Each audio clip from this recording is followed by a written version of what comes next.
जैसा कि हम सभी जानते हैं, एमपीपीएससी प्रीलिम्स 2019 अब होने वाला है और इस एग्जाम को लेकर बहुत सारा फियर हमारे दिमाग में बना हुआ है।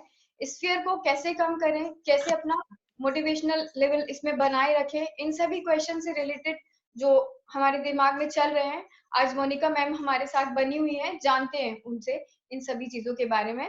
Hello ma'am, welcome to our channel. Thank तो मैम, जैसे कि हमने बताया कि प्रीलिम्स एग्जाम होने वाला है, स्टूडेंट्स बहुत सफर कर रहे हैं काफी टाइम से, जैसे स्टूडेंट ने प्रिपरेशन कर रखा है, बट ये लास्ट टाइम एक ऐसा टाइम आ रहा है जहां पर पहुंचते पहुंचते फील करते हैं कई बार कि मोटिवेशन एकदम कम हुआ जा रहा है। तो उसके लिए मैम कुछ लाइंस, कुछ आपकी तरफ से सजेशंस।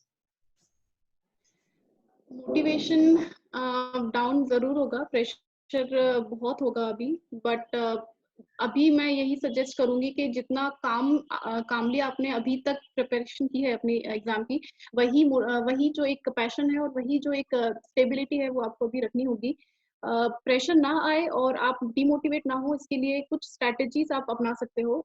जैसे जो पहली चीज, तो आप बिल्कुल भी कुछ नया मत पढ़िए, जो आपके पास ऑलरेडी अवेलेबल है, जो आपके नोट्स हैं, रिसोर्सेज हैं, उन्हीं को बार बार रिवाइज करिए।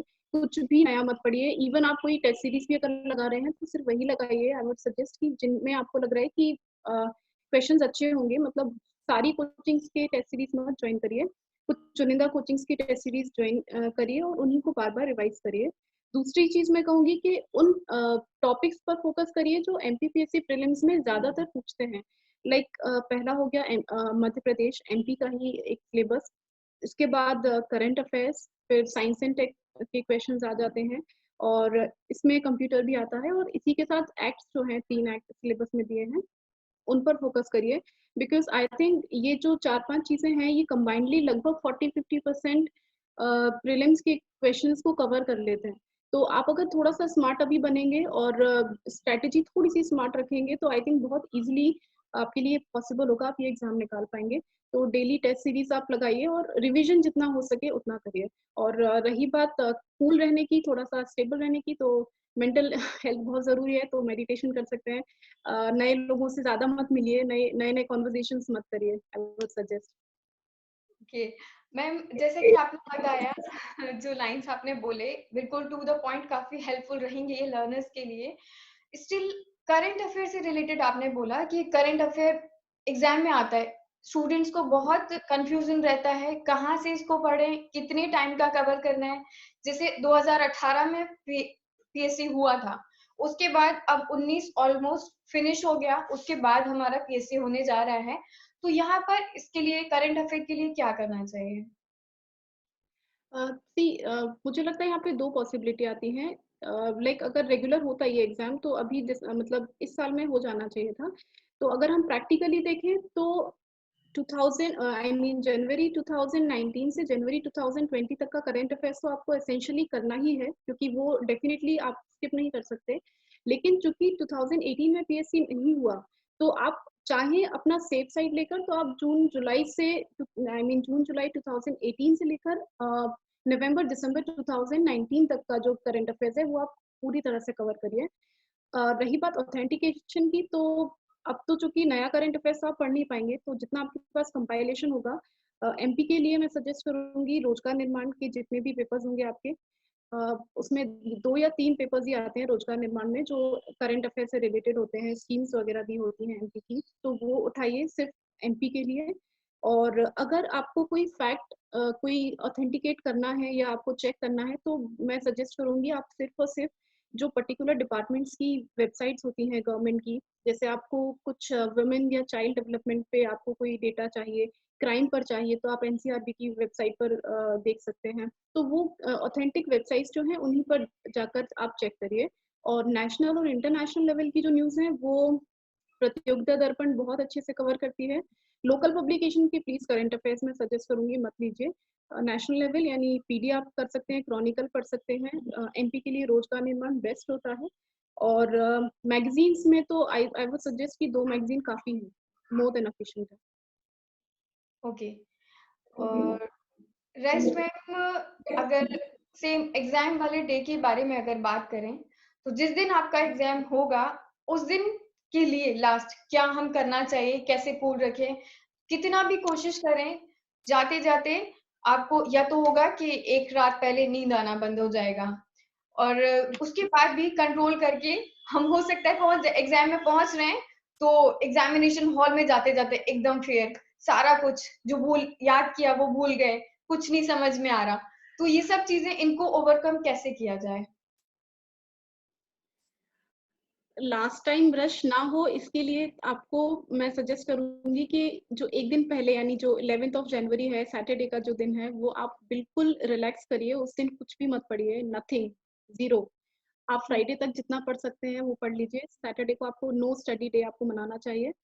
दूसरी चीज़ मैं बोलूँगी कि जितनी भी एग्ज़ाम हॉल के लिए तैयारी करनी है, जैसे आपको अपना पेन रखने हैं, 2-3 पेन हमेशा रखिए, चूँकि सिर्फ़ ब्लैक बॉल पॉइंट पेन ही यूज़ कर सकते हैं, तो ब्लैक पॉइंट वो भी मोटी पेन की अगर आप ले सकें तो वो प्रेफ़र करिएगा और पेंसिल है वो आप रख लीजिए। ये सारी आपका एडमिट कार्ड है, एडमिट कार्ड में जो इंस्ट्रक्शंस दिए हैं वो ठीक से ध्यान से पढ़ लीजिए, आपको क्या-क्या रखना है, क्या नहीं रखना है।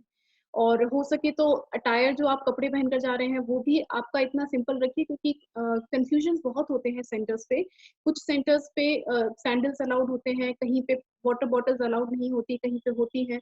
तो डिपेंड करता है यहाँ इस कंडीशन में स्टूडेंट्स काफ़ी कन्फ्यूज़ हो जाते हैं और मेंटल प्रेशर बहुत बनता है। तो मैं यही सजेस्ट करूँगी कि 1 दिन पहले सारी तैयारी करके रख लें, पढ़ाई बिल्कुल भी ना करें और रही बात नींद ना आने की, तो आपने बहुत सही बोला है कि हमें स्ट्रेस में नींद नहीं आती, बहुत ज़्यादा हाँ, प्रेशर होता है कि साल हाँ, भर से या इतने टाइम से तैयारी कर रहे थे, तो अब क्या होगा, नेक्स्ट डे क्या होगा?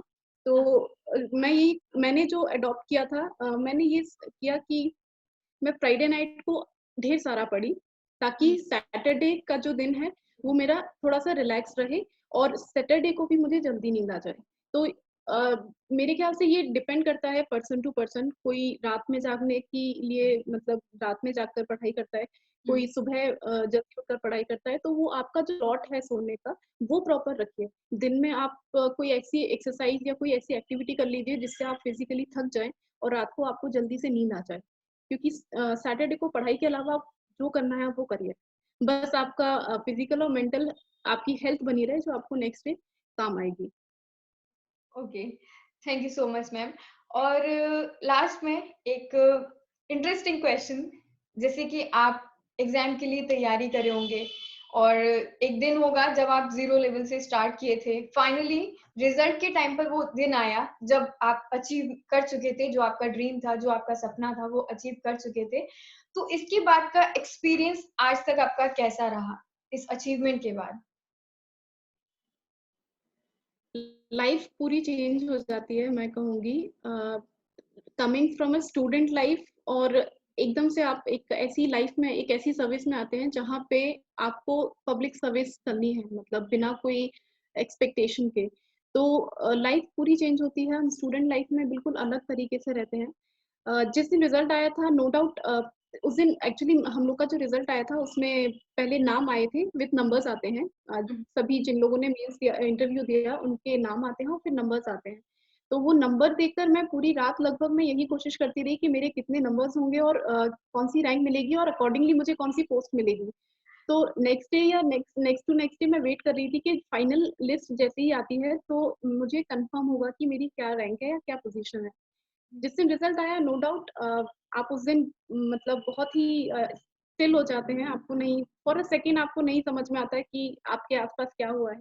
लेकिन धीरे-धीरे आप क्योंकि सिविल सर्विसेज़ आई थिंक ऐसा एग्ज़ाम है जो आपको एडमिनिस्ट्रेटर के पॉइंट ऑफ व्यू से ये बताता है कि आपको कैसे बिहेव करना है, आपको क्या सोचना है, कैसे रिएक्ट करना है। तो ये चीज़ें जो आप एग्ज़ाम की प्रिपरेशन के थ्रू सीखते हैं, वो आपकी सर्विस लाइफ़ में बहुत काम आती हैं। बहुत सारी चीज़ें सीखने को मिलती हैं और चूँकि आप एलीट सर्विसेज़ से जुड़ जाते हैं, तो नो डाउट आपके पास एक अच्छा ग्रुप मिलता है, आपको स्पेस अच्छा मिलता है, आपके पास पावर और करियर अपॉर्च्युनिटीज़ बहुत आती हैं। But the most important and the most beautiful part of the job जो मुझे लगा, वो ये हुँ, है कि आप एक साइन जो करते हैं या आप एक जो डिसीज़न लेते हैं, उससे काफ़ी सारे लोगों की ज़िंदगी बदल रही होती है। हुँ, आपको नहीं पता शायद कितने लोग उससे प्रभावित होंगे, हुँ, तो शायद आप उनसे कभी मिले भी ना, उनको नहीं जानते। तो हुँ। वो डिसीज़न आपको जो सबको साथ लेकर सोचना है और लेना है, वो सबसे ब्यूटीफुल पार्ट होता है इस जॉब का। तो डेफ़िनिटली लाइफ़ बहुत बदलती है, सोशल रिस्पॉन्सिबिलिटीज़ बहुत आ जाती हैं आपकी। पर्सनल लाइफ कहीं ना कहीं एडजस्ट करना पड़ता है, but yes, life is beautiful after this. Okay okay, बहुत अच्छा बोला आपने। काफी हेल्पफुल रहेगा। मैम जैसे कि 19th का तो अबाउट टू बिल्कुल एग्जाम आने वाला है, तो 20 के लिए कुछ आपके अकॉर्डिंग सजेशंस, एग्जाम जो स्ट्रेटजी फॉर 2020 एग्जाम। स्ट्रैटेजी के लिए अब नेक्स्ट ईयर जब भी होगा 2020 में, सुनने में अभी मतलब स्केड्यूल जो उन्होंने डाला है उसके हिसाब से तो शायद 2-3 महीने बाद वो दोबारा से एग्जाम कंडक्ट कराएंगे, लेकिन पोस्टपोन भी हो सकता है, श्योरिटी नहीं है, uncertainty always will be there.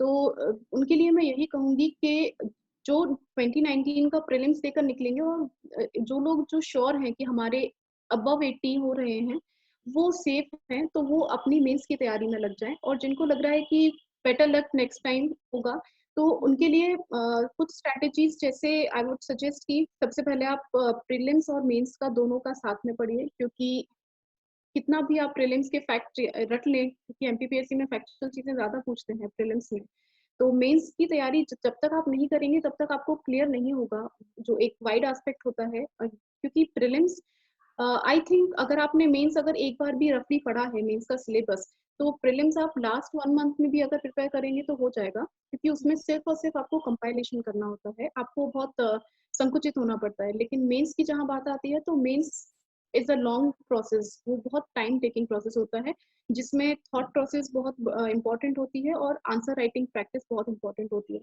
तो स्ट्रैटेजीज यही रहेंगी कि आप टाइम टेबल अपना बना लीजिए, प्रीलिम्स में आपको कितना टाइम देना है, मेंस में आपको कितना टाइम देना है, सब्जेक्ट्स जो आपके वीक हैं, किसी के पॉलिटी अच्छा होता है, किसी को हिस्ट्री में ज्यादा इंटरेस्ट होता है, तो वो अकॉर्डिंगली सब्जेक्ट आप डिवाइड करिए। रेस्ट मैम, सीसेट के लिए भी स्टूडेंट्स को बहुत डाउट रहते हैं कि क्वालिफाइंग होता है तो छोड़ दें या नहीं पढ़ें, तो उसके लिए सजेशन।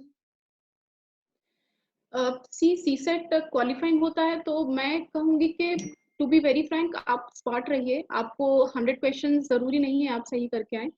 जिन लोगों का लाइक कुछ स्टूडेंट्स का मैथ्स बहुत अच्छा होता है, तो वो मैथ्स में बहुत अच्छा कवर कर लेते हैं। तो सबसे पहले तो आप ये देखिए कि आपको 40 क्वेश्चन सही करने हैं या 30-35, जो भी क्राइटेरिया है कैटेगरी वाइज, तो उतने क्वेश्चन जो आपको सही करने हैं, उसमें से सबसे पहले ये देखिए जो आपको इजीली आप कर पा रहे हैं। लाइक मैथ्स अगर आपका अच्छा है तो मैथ्स की पोर्शन अगर अच्छे से कर पा रहे हैं तो हिंदी वाला पोर्शन, अगर आप डिसीजन मेकिंग कर पा रहे हैं तो वो पोर्शन पहले उठाइए।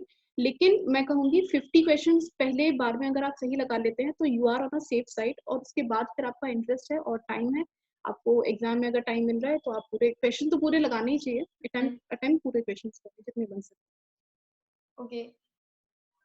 और ma'am books and resources for 2020। Okay, जो मैंने प्रेफर की थी मैं आपको वही सजेस्ट करूंगी। History divided into 3 parts, ancient, medieval and modern. तो एंशियंट के लिए मैंने एनसीईआरटी की ही बुक पढ़ी थी, क्योंकि I belong to English medium, तो मैंने, बट मैं हिस्ट्री प्रेफर करती हूँ हिंदी मीडियम में पढ़ना, क्योंकि शायद वो मुझे ज़्यादा कंफर्टेबल लगता है। तो एनसीईआरटी की जो पुरानी किताबें हैं मैंने एंशियंट हिस्ट्री वो पढ़ी। मेडिवल के लिए मैंने कोई बुक रिसोर्स नहीं लिया था, मैंने जहाँ से तैयारी की थी कटार इंस्टीट्यूट से, वहीं उसी के नोट्स पढ़े मैंने मेडिवल हिस्ट्री के लिए।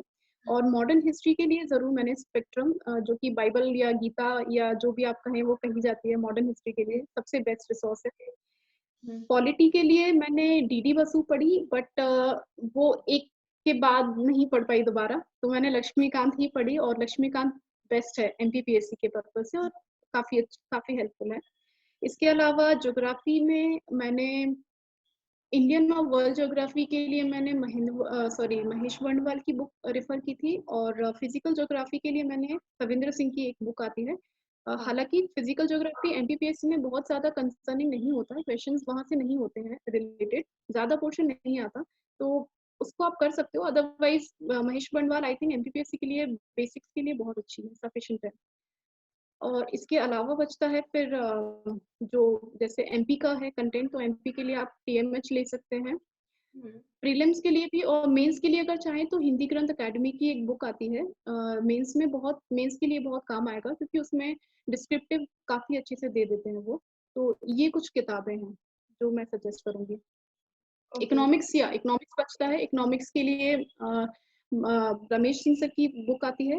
हाँ। वो बहुत मोटी है बट कुछ करेंट जो उसके कुछ पर्टिकुलर टॉपिक्स हैं, पर्टिकुलर चैप्टर्स हैं, वो आप प्रेफ़र कर सकते हैं। और लास्ट में जो पीडी का एक विशेषांक आता है, स्पेशल एडिशन जो एनुअली पब्लिश होता है, वो प्रेफ़र करते हैं। इकोनॉमिक्स में उससे ज़्यादा कहीं कवर नहीं होता। Okay, okay. तो ये इन्फॉर्मेशन काफ़ी अच्छा बताया आपने, हमारे लर्नर्स के लिए बहुत हेल्पफुल भी रहेगा। Thank you so much ma'am, आपने अपना इतने कीमती समय में से समय निकाल कर हमारे लिए दिया। Thanks a lot. Thank you. All the best सभी स्टूडेंट्स को जो भी तैयारी कर रहे हैं। बी काम and be focused. Thank you.